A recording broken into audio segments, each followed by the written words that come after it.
200 ships, 82 years in orbit, no crew alive, no distress signal, no decay.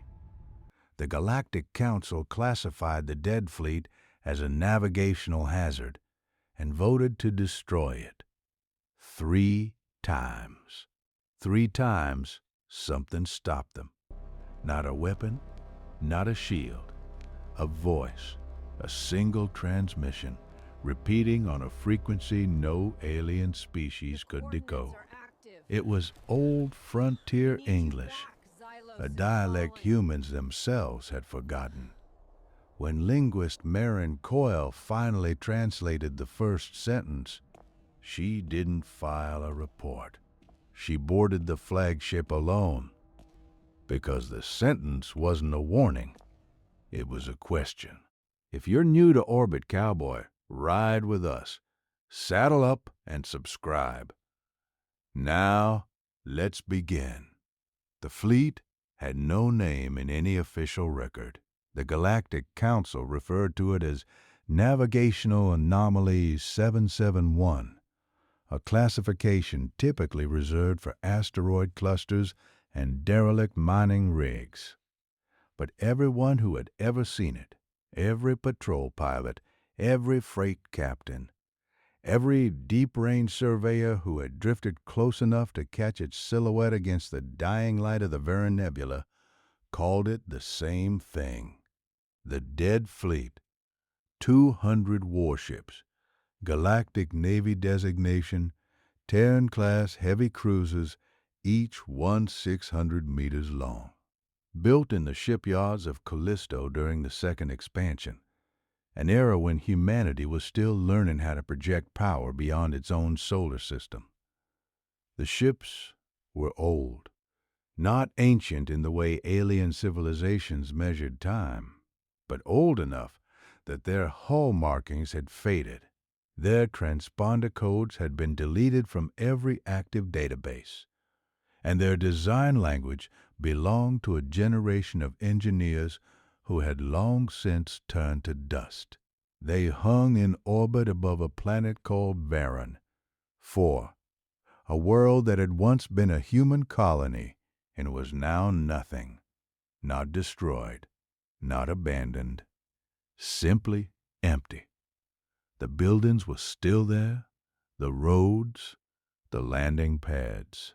Even the irrigation system still hummed beneath the soil, feeding crops that no one would ever harvest. But the people were gone, all 9,000 of them. No bodies, no departure records, no sign of struggle. And above that empty world, the fleet waited. For 82 years, the ships had maintained perfect formation, a crescent, 200 vessels arranged in a precise arc, as though they were shielding the planet from something no one else could see. Their engines produced a low, steady hum that registered on every scanner within 14 light-years. Their navigation lights blinked in a rhythm that matched no known protocol. Their weapon systems were fully charged, not powered down, not cycling, but locked in a state of perpetual readiness, as though they expected a battle to begin at any second. And they were broadcasting. A single transmission, the same sequence of sounds, repeated every 91 seconds, on a frequency so narrow that most standard communication arrays couldn't even detect it. The signal had been playing for 82 years without a single variation. No alien linguist, no council codebreaker, no artificial intelligence had ever been able to identify the language, because it wasn't an alien language. It was human. The Galactic Council's first response to the dead fleet had been curiosity. Their second response had been fear. Their third, and this was the one that would define everything that followed, had been silence. 17 investigation teams had been sent to the fleet over the course of 8 decades.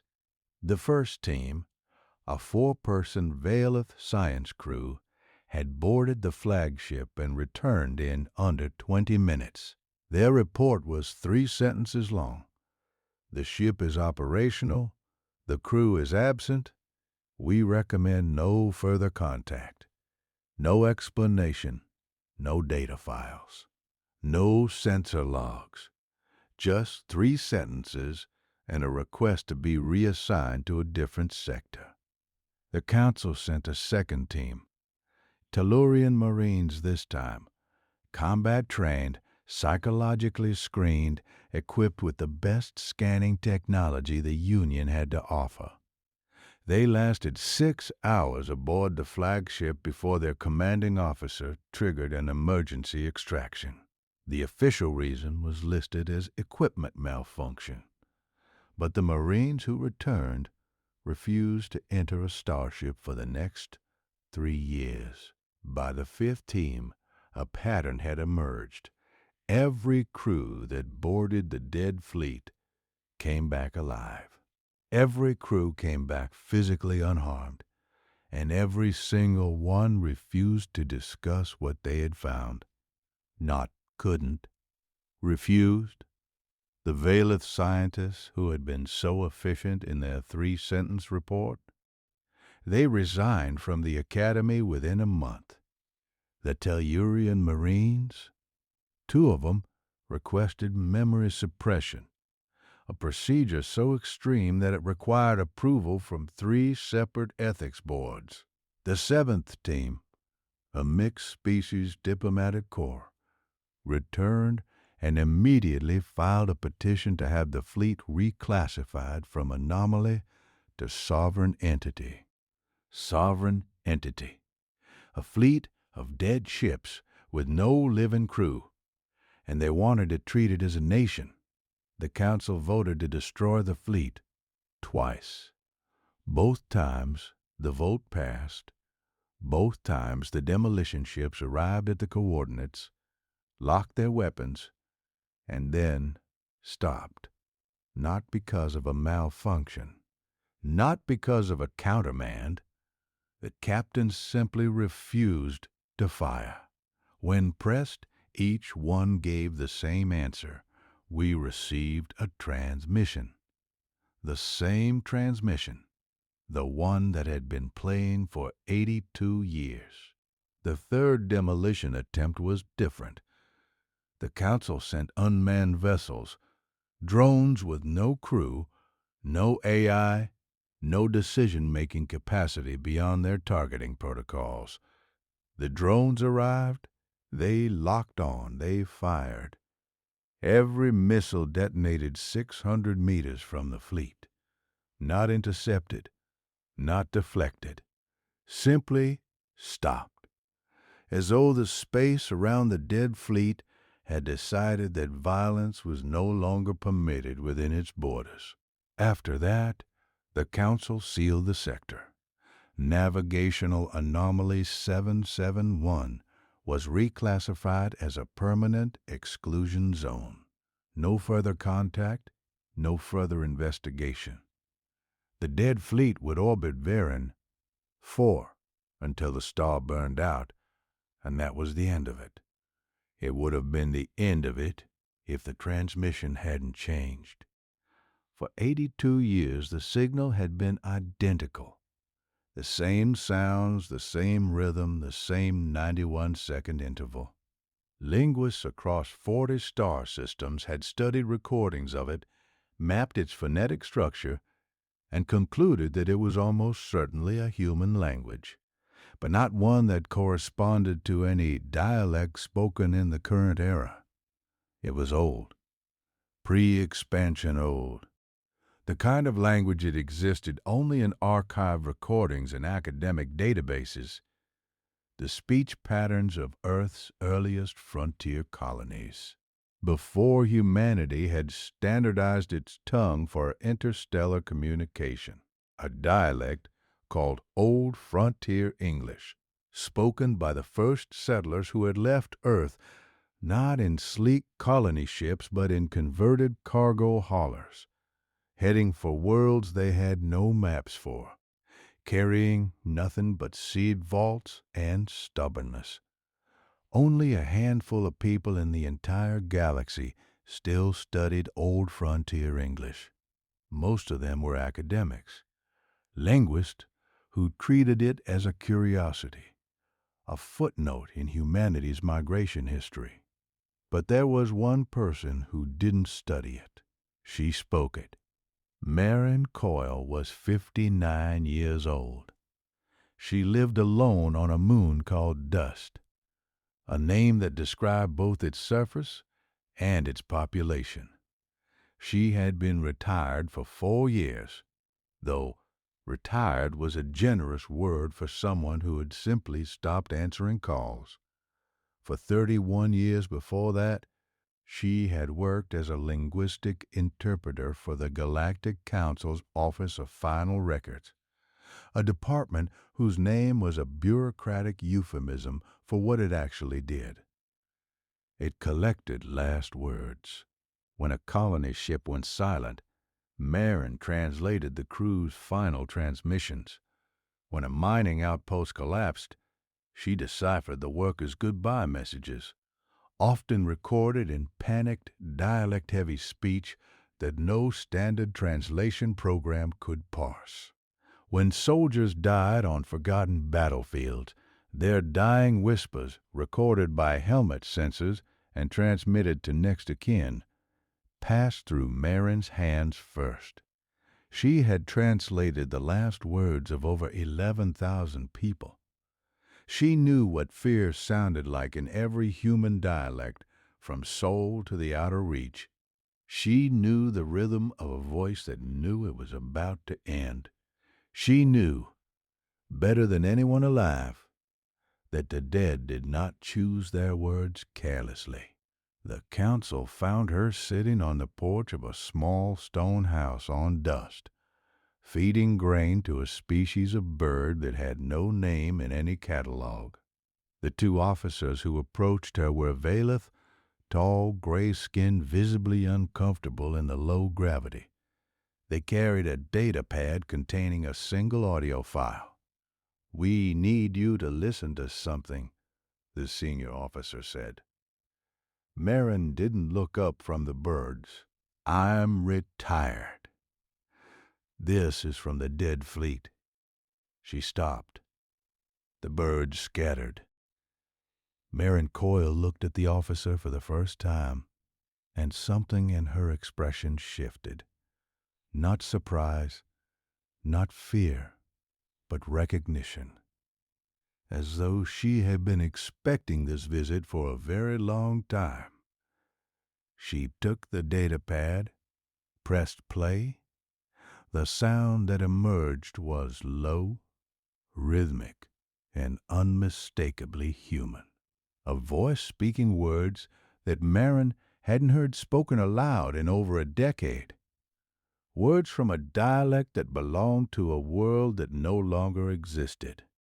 She listened to the full 91-second cycle. Then she listened again. On the third listen, her hands began to tremble. Not from age, not from cold. "How long has this been broadcasting?" she asked. 82 years. Maren set the data pad down. She looked at the Valeth officers with an expression they couldn't read. Then she said, "It's not a warning. It's not a distress call. It's not a message for anyone. Then what is it?" Maren stood up. She walked inside her house. When she came back, she was carrying a bag. "It's a question," she said. "And they've been waiting 82 years for someone to answer it." The shuttle that carried Maren Coyle to the dead fleet was small, unarmed, and painted in the neutral gray of the Galactic Council's diplomatic service. She had requested no escort, no weapons, no backup team. The Council had protested, They had spent 8 decades watching trained professionals return from the fleet broken and silent. And now they were sending a retired linguist with a bag and no protection. Maren's response had been simple. If 17 armed teams couldn't handle what's inside, what makes you think the 18th will be different? Maybe it's time to try something other than force. The flight from dust to the Varan system took 11 hours. Maren spent most of it sitting in the co-pilot's chair, staring at the datapad, listening to the transmission on repeat. The shuttle's pilot, a young human named Dex, who had volunteered for the mission because no one else would, watched her from the corner of his eye. "You understand it?" he asked. "Every word." "What's it saying?" Maren didn't answer immediately. She replayed the transmission once more, her lips moving silently along with the words. Then she said, "It's asking if anyone remembers what happened on Varan." 4. Dex frowned. "What did happen on Varan?" 4? "That," Maren said quietly, "is what I intend to find out." The dead fleet was visible long before the shuttle's sensors registered it. 200 ships arranged in their perfect crescent, glowing faintly against the darkness. Up close, the fleet was even more unsettling than the reports suggested. The ships were pristine, no micrometeor damage, no radiation scoring, no dust accumulation. They looked as though they had rolled off the assembly line that morning, except for the hull markings which belonged to a navy that hadn't existed for over a century. As the shuttle approached, Maren felt it. A pressure. Not physical, not something the instruments could detect, but a weight in the air, a density in the silence, as though the space around the fleet was holding its breath. "The flagship," she said. "Take me to the flagship." The flagship was the largest vessel in the formation, the TFS Remembrance, a name that Maren found almost unbearably appropriate. Dex guided the shuttle into the main hangar bay, which opened for them without any command signal, as though the ship had been expecting them. The hangar was empty. No crew, no vehicles, no equipment. Just a vast cathedral-like space lit by strips of pale blue light that ran along the ceiling. The air was clean, temperature-controlled, breathable, every system functioning perfectly for a ship that had no one aboard to maintain it. Maren stepped off the shuttle. Her boots echoed in the silence. "Stay with the ship," she told Dex. "Ma'am, my orders are to—" "Your orders don't matter in here. Stay with the ship. If I'm not back in 12 hours, leave." She walked alone into the corridor. "The next chapter goes deep, pardner. If this ride's keeping you company tonight, hit that bell. The story Maren Coyle is about to walk into, you don't want to miss what comes next." The corridors of the TFS Remembrance were designed for a crew of 800. Maren walked them alone, her footsteps the only sound besides the low, omnipresent hum of the ship's engines. The lights activated ahead of her and dimmed behind her, as though the vessel was guiding her or watching her.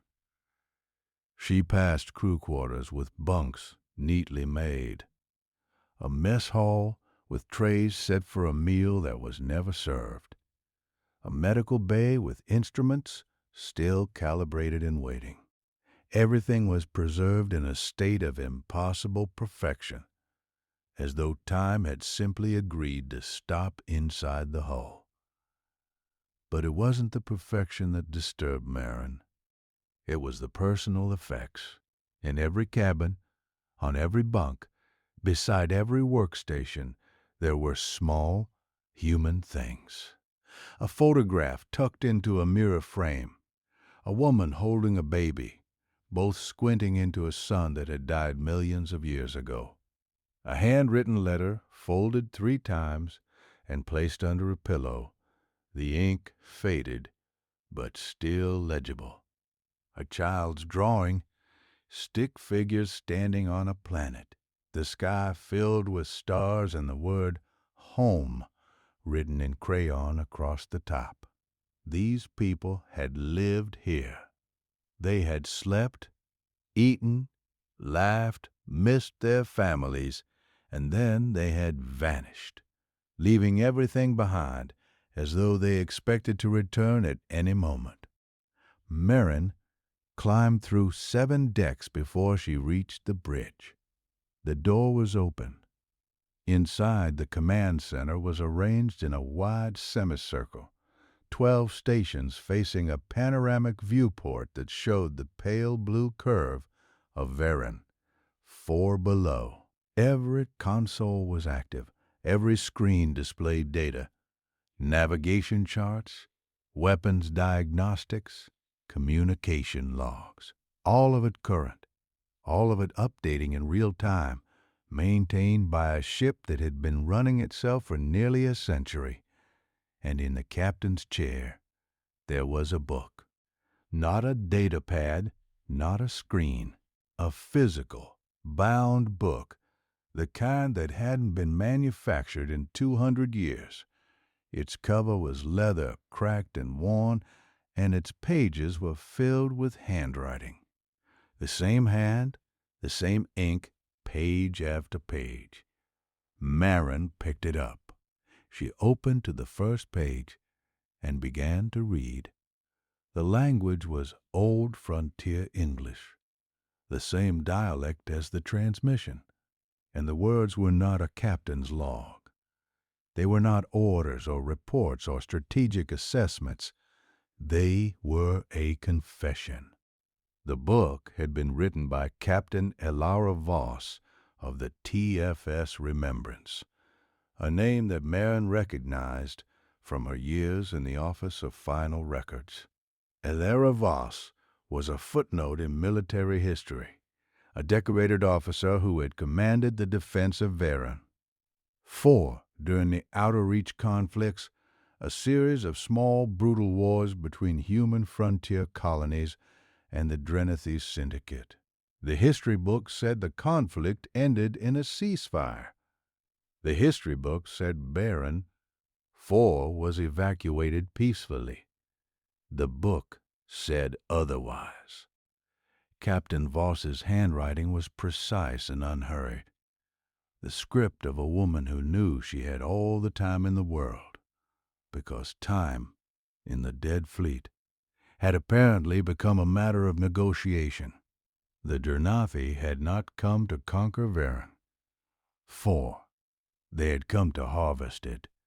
Beneath the colony's surface lay a mineral called quiet stone, a crystalline substance that absorbed vibration, sound, energy. The Drenathy needed it for their neural networks, which required absolute silence to function. They had offered to buy it. The colony had refused, and so the Drenathy had sent a fleet not to attack, but to wait. They surrounded Varen 4 and simply turned off the planet's sun. Not literally, but close enough. A Drenathy shadow net, a lattice of energy-absorbing satellites, was deployed in orbit, filtering 97% of the star's light. Within 3 weeks, Varen 4's crops failed. Within 2 months, the temperature dropped below survival thresholds. The colony was dying, not from weapons fire, but from darkness. Captain Voss had been sent with the fleet to break the blockade. 200 ships against a force 10 times that size. But Voss hadn't fought. Instead, she had done something that no military commander in galactic history had ever attempted. She had spoken, not to the Drenathy commanders, not through official diplomatic channels. She had spoken directly to the Drenathy soldiers, the thousands of low-ranking crew members aboard the Syndicate's vessels who had no stake in quiet stone, no interest in corporate minerals, and no desire to watch 9,000 humans freeze to death in the dark. Using a frequency that bypassed command encryption, Voss had broadcast a message in a language the Drenathy's translation systems couldn't parse. Old frontier English, the language of the colony itself. She spoke about the people below, their names, their children, the crops they grew, the songs they sang in the dark when the power failed. She made them real. And then she asked a question, the same question that had been repeating for 82 years. Maren sat in the captain's chair, the book open in her lap, and read the question that Elara Voss had asked the Drenathy fleet. We came here with nothing. We built everything you see with our hands.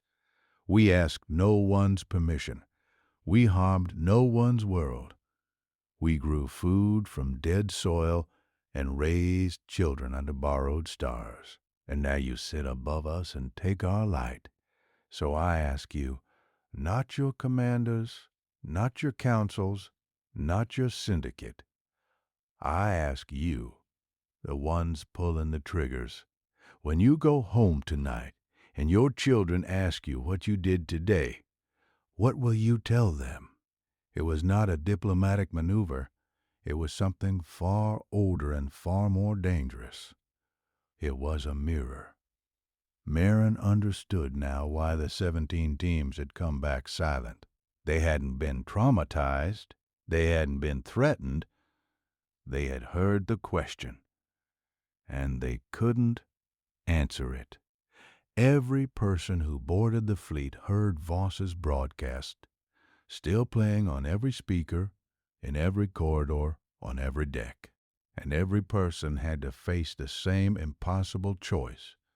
Answer honestly, or leave. The Drenathy crews had heard it too.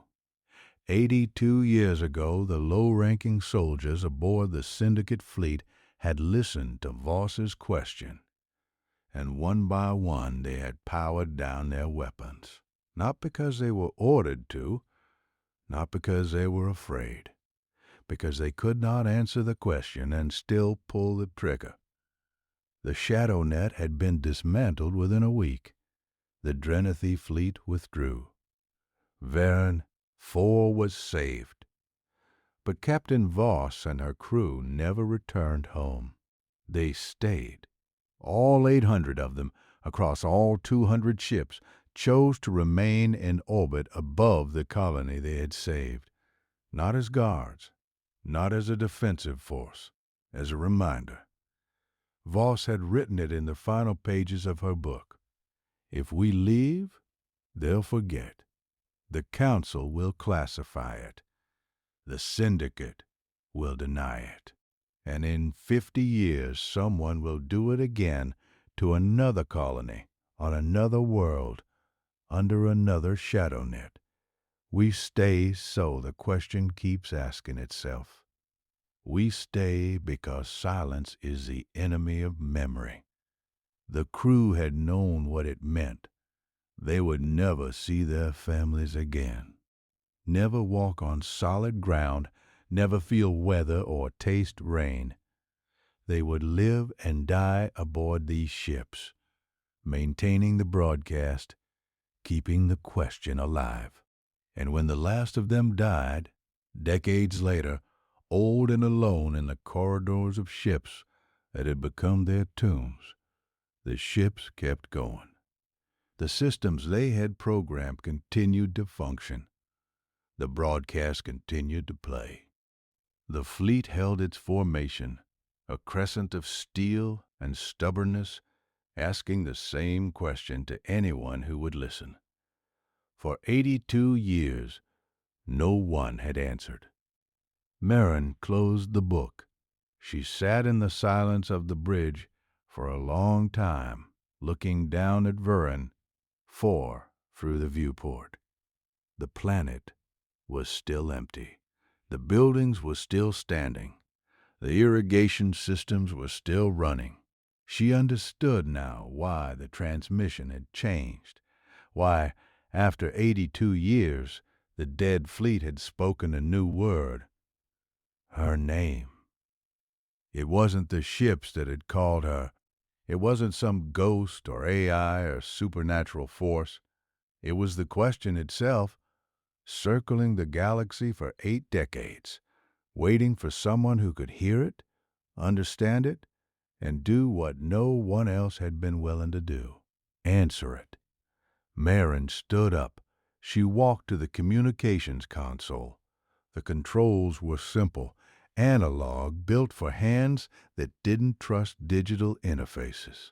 She pressed the broadcast button and felt the entire fleet shudder as though 200 ships were drawing a breath they had held for nearly a century. She spoke in old frontier English, the dialect of her grandmother, the dialect of the people who had built Baron 4 from nothing. "I remember," she said. "I remember what happened here. I remember the 9,000 who lived in the dark. I remember the captain who asked the question. I remember the 800 who stayed." She paused. Her voice was steady. "And I'll make sure the galaxy remembers, too." The broadcast stopped. For the first time in 82 years, the dead fleet was silent.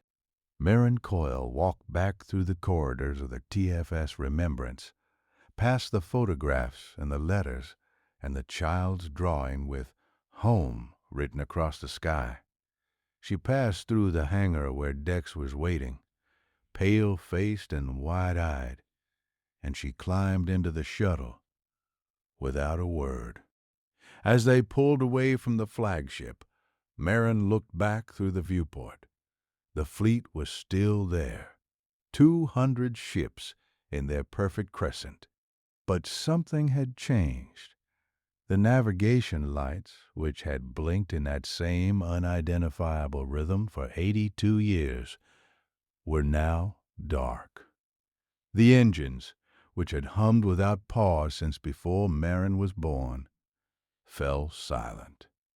One by one, the ships began to drift apart, slowly, gently, like a fist unclenching after a lifetime of holding on. The dead fleet was not dying. It was letting go. Maren watched until the last ship disappeared into the nebula. Then she turned to Dex. "Take me to the council," she said. "I have a story to tell." The shuttle turned toward the stars.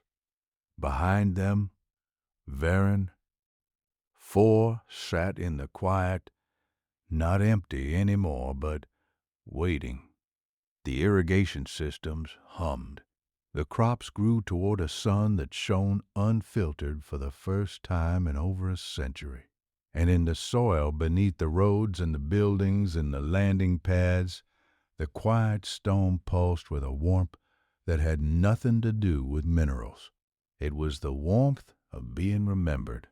That was the interpreter who spoke to the dead fleet. 200 ships held a single question for 82 years. And it took one woman, one voice speaking a language the galaxy had forgotten, to finally answer it. Saddle up, subscribe, ring the bell. Ride with us every week. And before you go, partner, drop a comment below. If you were Maren Coyle, and you heard that question echoing through the halls of the dead fleet, would you have answered? Or would you have walked away like the 17 before you? Until next time, keep your guns clean and your stars closer.